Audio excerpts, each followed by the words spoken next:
Describing India as a geopolitical ally of the US, the Republican Party has asked New Delhi to permit greater flow of FDI.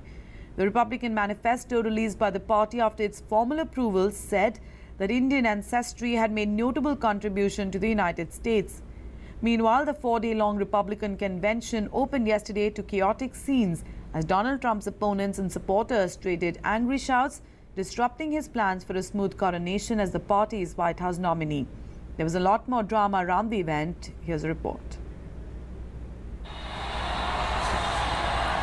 Day one of the Republican convention marred in controversy, with accusations surfacing that at least one passage in Melania Trump's speech Monday night at the Republican National Convention plagiarized Michelle Obama's speech to the Democratic National Convention in 2008. That apart, it wasn't exactly smooth going for Trump, with the Republican National Convention briefly erupting in chaos. Opponents of presumptive US presidential nominee Donald Trump stormed out of the room and others chanted in a failed attempt to force a vote opposing his candidacy. The turmoil threatened efforts by the Trump campaign to show the party had united behind the Trump. It also distracted from the day's theme of Make America Safe Again, aimed at depicting Trump as a strong leader capable of shielding the country from violence. Meanwhile, side-by-side comparisons of the transcripts show the text in Melania Trump's Cleveland address following nearly to the world Michelle Obama's address from the first night of the Democratic Convention in Denver nearly 8 years ago.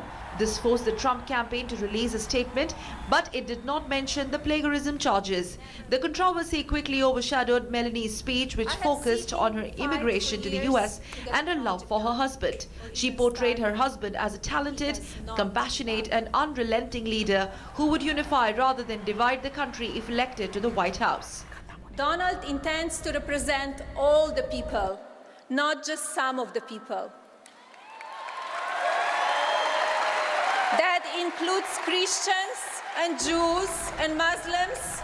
It includes Hispanics and African Americans and Asians and the poor and the middle class. Breaking from the common practice in which the nominee waits until the last evening of the convention before making an on-stage appearance, Trump introduced his wife Melania and offered a much abbreviated version of his campaign speech. The convention's opening night featured a string of emotional speakers attacking Democratic presidential candidate Hillary Clinton's record as Secretary of State under President Barack Obama. They included Pat Smith, the mother of one of the 4 victims killed in Benghazi, who gave an emotional speech during which she blamed Clinton for the death of her son. Former New York Mayor Rudy Giuliani praised Trump and blamed Clinton campaign for attacking Republican presumptive nominee. Trump's goal at the convention is to get more American voters to take a fresh look at him, putting aside the insults and inflammatory rhetoric that left many in the party divided.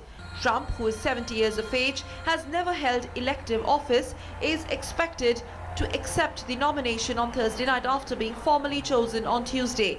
His vice presidential running mate, Indiana Governor Mike Pence, who is 57, will speak on Wednesday. Bureau Report, DD News.